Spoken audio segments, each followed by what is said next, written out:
secret photography. Actually, I processed films from photographs that other people took of the DMZ area and what was going on militarily wise that is secret stuff. So, but anyway, while I was there in the military, the time that I had time to start thinking. And it was about time that one started thinking, and I was reading a couple of other novels by Alexander Solzhenitsyn, Cancer Ward, The Day in the Life of Ivan Desnovich. These were Russian stories about Russia, which at the time was interesting. But while I was there, I'd met a guy one guy who was truly a practicing Christian. Everybody else there were just GIs. They drank or they did drugs, marijuana primarily. And it was either associated with one group or the other. And I found a better association with those that drank than that smoked marijuana. It was just who they were and personality, I guess. But almost re-upped as a combat photography, which would have eventually sent me to Vietnam.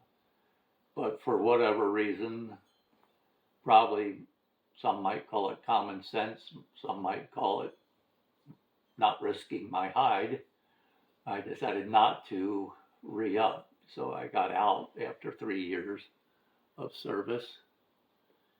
And when I got out, because of the time that I did have to think, that I came to the conclusion, and I don't know why, because I didn't have the experience with Jesus that other people have had.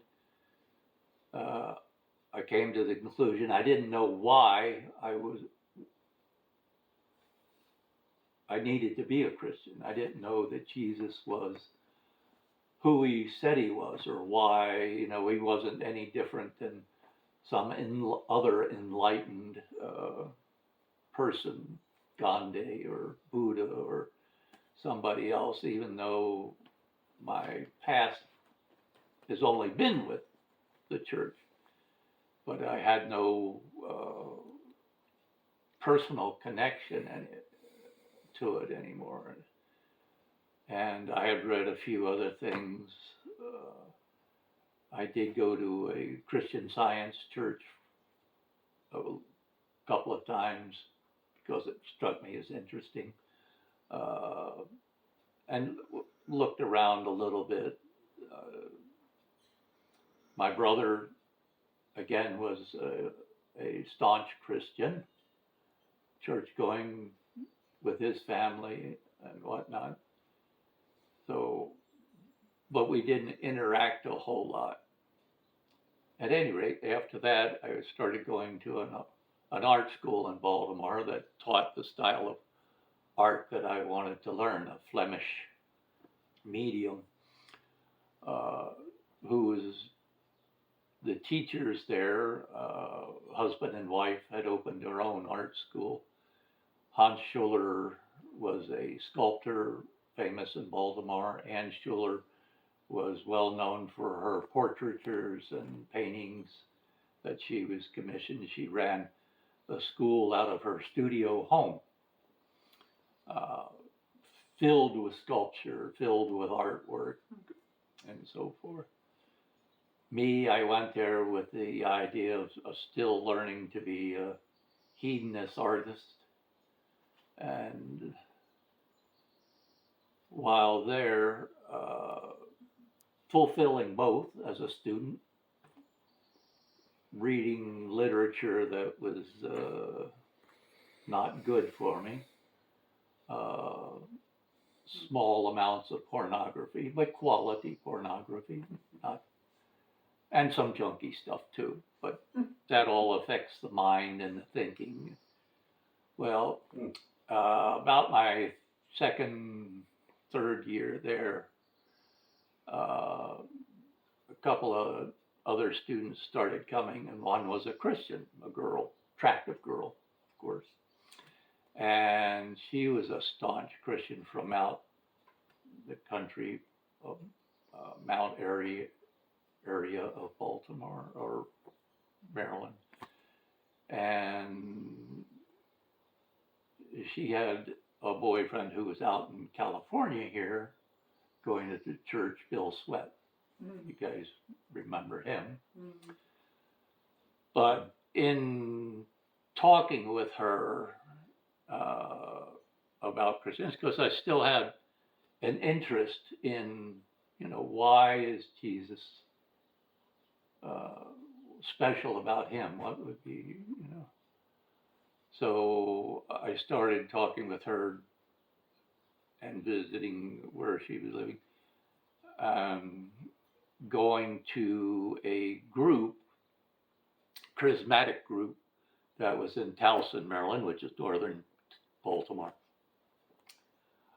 At that time, the Catholic charismatic movement was popular, along with the Jesus movement among the Protestants.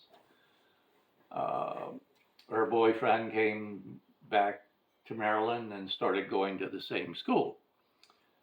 These two very devout Christians and very talented. They both, she got into primarily sculpture. Bill got into painting. He was good at it. Good imagination. They were dedicated. They had I don't know how they supported themselves, but they seemed to, in a way. And we became very close friends. They adopted me as a friend. I mean, we did things together. I visited them in their homes, apartments in Baltimore. And in fact, we almost set Baltimore on fire one time, mixing up our medium, and there was a big fire in the kitchen, and it was put out by the fire department. Bill Sweat got burned up a little bit in his hands. He was in the hospital for a while. On another time, we were living with my folks in an apartment up by Hopkins University. We were mixing up some medium. The medium's a long story, so we won't get into that. But we knocked over some hot oil, and Sarah got burned. So that episode, but nevertheless, we were all drawn together as the three of us in doing this. But maybe we can continue this another time or so. Yeah, time is up for you. So if you want to wait till next week, I could do that and If pick you up want. where I left off. You leave the video on the note that you're basically an arsonist for Christ, is what you're trying to tell us, right? Is that the? Well, You're a hothead and a matchstick. You're on fire. I mean, that could go with the superlatives to wrap it up, but I hadn't. Like I say, I was learning something about them. I hadn't made any decisions at that point. You were going to either get the refiner's fire, or you were going to get singed by an unwanted flame. They certainly received the refiner's fire by association with Beautiful. me, I guess. Well, we'll have to pick this up another time. I guess so. All righty.